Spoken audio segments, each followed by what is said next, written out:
사도행전의 전체 내용은 사도행전 1장 8절 주님의 지상 대명령인 너에게 성령이 임하시면 너희가 권능을 받고 예루살렘과 유대와 사마리아와 땅끝까지 이르러 내 증인이 되리라는 그 말씀이 어떻게 성취되어지는지 그 과정을 이 사도행전에서는 역동적으로 보여주고 있습니다. 그 중에서 8장에서 12장까지는 이 지리적으로 예루살렘을 넘어서 유대와 사마리아 그리고 안디옥까지 복음이 전파되고 또 교회가 세워지는 그 역사적인 사실을 생생하게 기록하고 있습니다. 사도행전의 전도와 선교의 출발점이 되었던 것은 바로 스데반 그 순교 사건이었습니다. 스데반 순교를 신호탄으로 예루살렘 교회에 대핍박이 불어닥쳤고 또 이로 인해서 예루살렘에 모여있던 성도들은 이 박해를 피해서 뿔뿔이 흩어지게 되었죠. 불타는 장작더미에 물을 끼얹으면 대부분 불이 꺼지거나 또는 사그러듭니다. 그러나 아주 강하고 뜨겁게 타오르고 있는 곳에 물을 끼얹었을 때 그때는요 오히려 뜨거운 열기로 인해서 물이 불에 채 닿기도 전에 그 공중에서 물이 기체로 변하는 거 여러분 보셨을 것입니다. 부활 사건과 또 불 같고 또 바람 같은 그런 성령을 임재를 경험하고 성령 충만했던 예루살렘 교회는요. 이게 마치 활활 타오르는 아주 엄청난 화력을 가진 그런 불덩이였습니다. 그래서 스데반 순교 이후에 박해라는 그런 찬물이 끼얹어졌지만 그러나 믿음이 수그러들거나 또는 위축되기는커녕 오히려 그것에 불과 물이 이렇게 막 만충돌하면서 그곳에서 오히려 에너지가 생기게 되고 또 불똥이 다른 곳에 튀면서 그 불꽃이 떨어진 곳곳마다 새로운 그 복음의 역사가 일어나고 계속해서 복음이 이렇게 퍼져나가는 것을 보게 됩니다. 박해를 피해서 예루살렘을 떠나 흩어진 성도들 가는 곳곳마다 복음을 전했는데요. 처음에는 좀 제한적이었습니다. 복음을 전해도 가급적이면 유대인들에게, 이스라엘 사람들에게 복음을 전했는데, 그리고 또 이스라엘 본토를 넘어서 다른 나라에 가서 복음을 전할 때도 전혀 낯선 외국 이방인들에게 복음을 전하는 것이 아니라 그곳에 이민 가서 살고 있던 유대인들, 디아스포라라고 하죠. 흩어진 유대인들에게 먼저 가서 복음을 전했습니다. 굉장히 제한적인 복음을 전도를 했는데, 그러나 이제 외국에 살고 있던 유대인들 디아스포라들에게 복음을 전하게 되자 자연스럽게 그들과 함께 더불어 살고 있던 이방인들에게도 이렇게 복음이 전해지기 시작했습니다. 헬라인들에게도 복음이 전해지기 시작했고, 특별히 안디옥에서 오늘 말씀을 보면 순수 헬라인에게도 예수 그리스도의 복음이 전하는 모험이 감행되고 또 그 결과 많은 이방인들이 죽게 돌아오는 역사가 일어나기 시작했습니다. 특히 안디옥에서 이방인들을 전도한 것에 대해서 사도행전의 기록자인 누가는 21절에서 주의 손이 함께 하셨다라고 이렇게 기록하였는데요. 이것은 하나님께서 이 일을 심히 기뻐하셨다는 것을 말해주고 있습니다. 오늘 본문은 전도 대상이 유대인에서 이방인으로 전환되는 어떤 혼란과 수용의 그런 가도기를 지나서 이방 선교로 전환되는 그런 출발점이 되었고 또 복음이 본격적으로 땅끝을 향해 나아가는 그런 전초기지 역할을 했던 안디옥 교회를 소개하고 있습니다. 그런데 안디옥 교회에서 주목되는 부분이 하나 있는데요. 그것은 26절 후반부인데 바로 안디옥에서 비로소 그리스도인이라 불리어지게 되었다는 사실입니다. 최초로 예수님의 제자들이 그리스도인이라고 불려진 곳이 어디인가? 이것은 우리 교육부서에서 늘 그 사도행전 성경 퀴즈 문제에서는 빠지지 않고 나오는 아주 중요한 문제죠. 여러분들도 꼭 기억하시기 바랍니다. 예수 그리스도의 복음이 전파된 지 10년 이상이 지난 뒤 안디옥에 있는 사람들이 그들의 독특한 그런 어떤 삶의 모습을 드러나게 되었고 또 그 모습을 보고 교회 밖 사람들이 그리스도인이라 이렇게 불러주기 시작했습니다. 그리스도인은 헬라어로요 크리스티아노스라고 하는데 그리스도의 크리스티와 사람들이라는 이아노스가 합쳐진 말인데 이 전미사 이아노스는 모모에 속한 자, 모모의 종, 누구의 노예라는 뜻을 가지고 있습니다. 당시 로마에는 카이사이아노이라는 말이 유행을 했는데요. 굉장히 그 말을 자랑스럽게 생각했습니다. 이 말은 가이사의 사람들 또는 가이사의 종이란 뜻이었는데 즉 황제 가이사에게 속한 사람, 황제에게 속한 노예 그리고 황제의 사람으로 황제에게 목숨을 바치게 되어 있는 사람이다라는 뜻으로 이렇게 절대 충성을 맹세하면서 이렇게 그 헬라인들이 자랑스럽게 그 고백하는 말이었습니다. 마찬가지로 그리스도인이라는 말도 그리스도에게 목숨을 바친 그리스도의 노예란 그런 뜻입니다. 로마 제국 박해의 시대에는 이렇게 자신의 모든 것을 그리스도인이라는 말로 대신했던 신앙인들이 많았다고 합니다.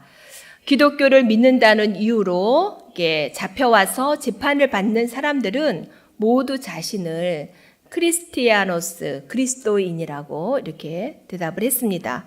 이 말은 나는 그리스도의 노예다 라는 이러한 말로 이렇게 전달이 되었는데요.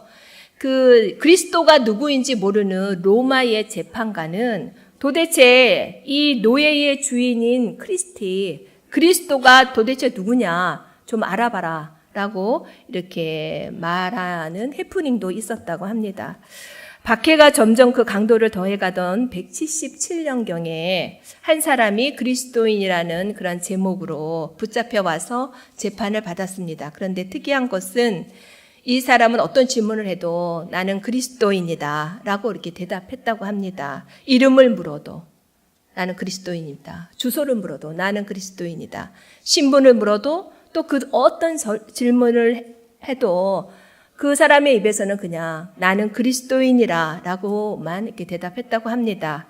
로마 재판관으로서는 이해하기 어려운 그러한 대답이었고 그는 결국 뜨겁게 달궈진 그러한 철의자에 앉아서 고문을 당하다가 죽었는데 이 사람이 마지막 한 말도 나는 그리스도인이다 라는 말이었다고 합니다. 이 사람이 바로 비엔나의 한 그 교회의 젊은 집사였던 상투스였습니다. 그리스도를 믿고 또 그리스도의 진리를 받아들이기로 결정하고 선택한 순간 그들은 자신이 유대인이든 또 헬라인이든 남자든 여자든 또 노예이든 자유인이든 이것이 중요하지 않았습니다. 이런 어떤 신분의 의미가 없어졌습니다.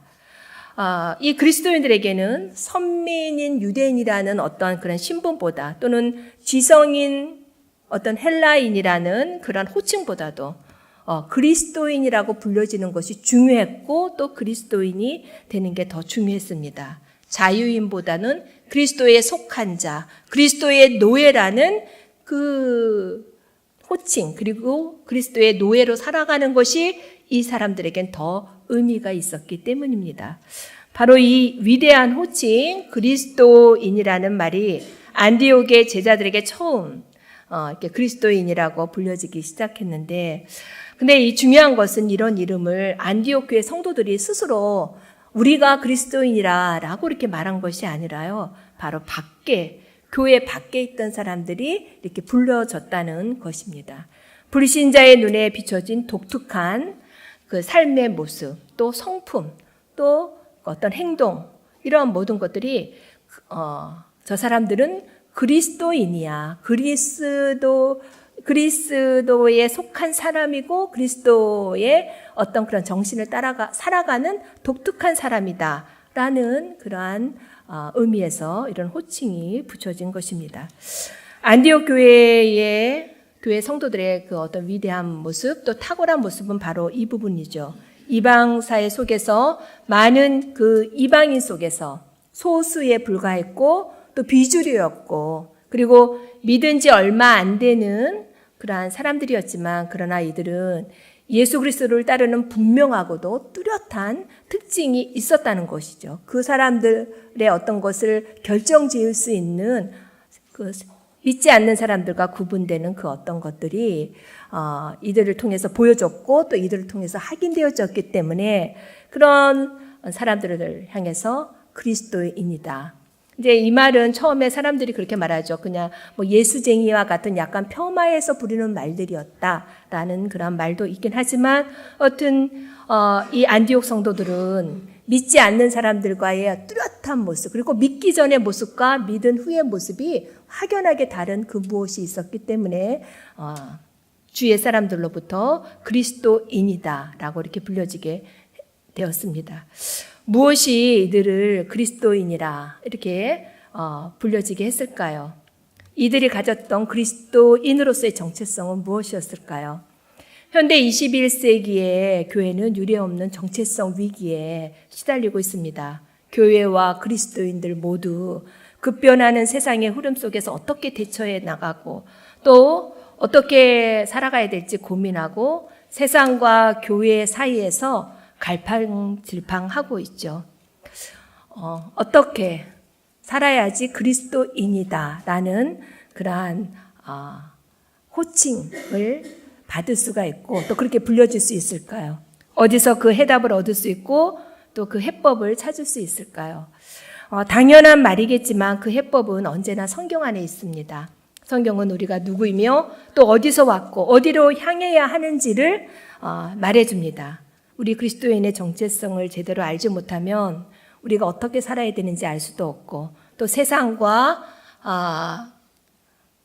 별로 다른 거 없이 그냥 물에 물 탄 듯 그렇게 살아갈 수밖에 없습니다. 우리가 세상과 어떻게 다른지를 명확히 알지 못하면 세상을 변화시킬 능력도 우리가 가질 수 없게 됩니다. 안디옥 사람들에게 어떤 일이 일어났길래 그렇게 보여줄 수 있었는지에 대한 대답은 25절 또 26절에 있습니다.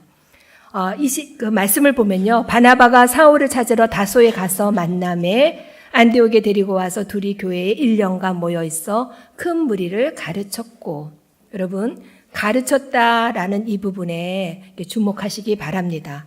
안디옥 교회는 바나바와 사울로부터 가르침을 받았고 그 결과 그리스도인이라는 그러한 호칭을 갖게 되었습니다.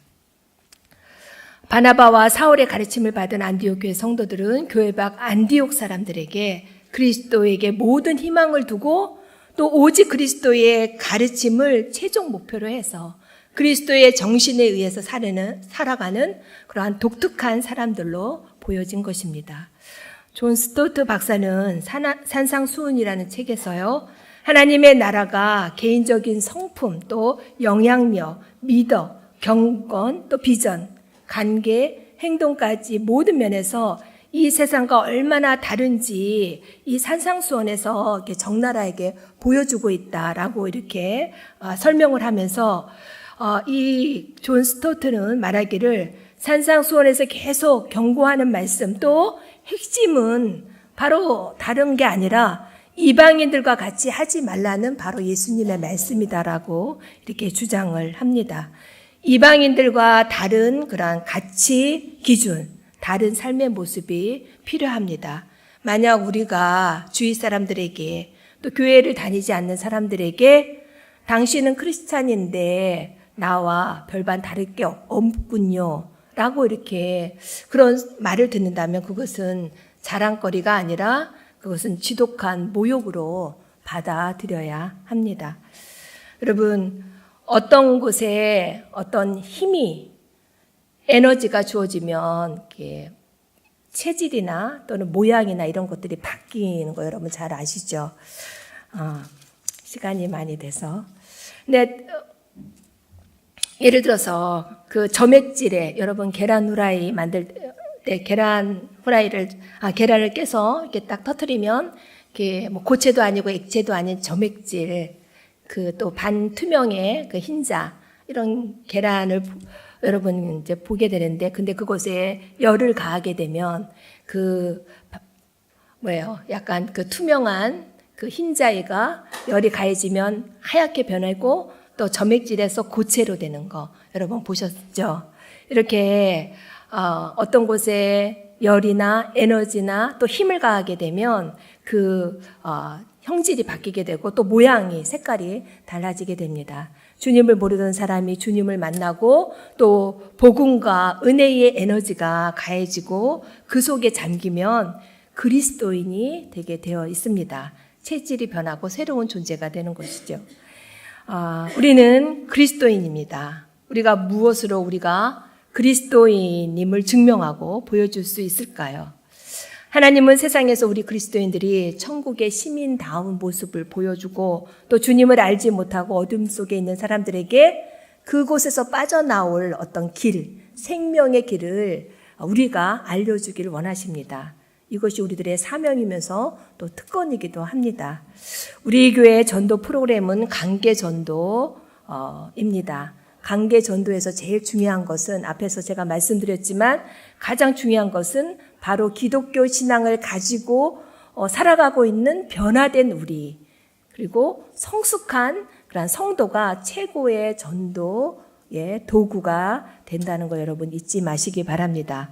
우리 자신들은 우리 자신이 전도하기에 유용하게 사용되어지도록 우리의 가치, 또 전도자로서의 어떻게 보면은 좀 그런 표현이긴 한데 우리들의 어떤 상품 가치를 높여야 합니다. 청년들이 취직하기 위해서 많은 스펙을 쌓으며 자신의 가치를 이렇게 높여가듯이 마찬가지로 우리도 우리 자신들이 전도의 그런 어떤 중요한 도구가 되기 위해서 우리 자신을 더욱더 예수 그리스도의 가르침으로 무장하고 다듬어서 매력 있는 그리스도인이 되어야 되겠습니다.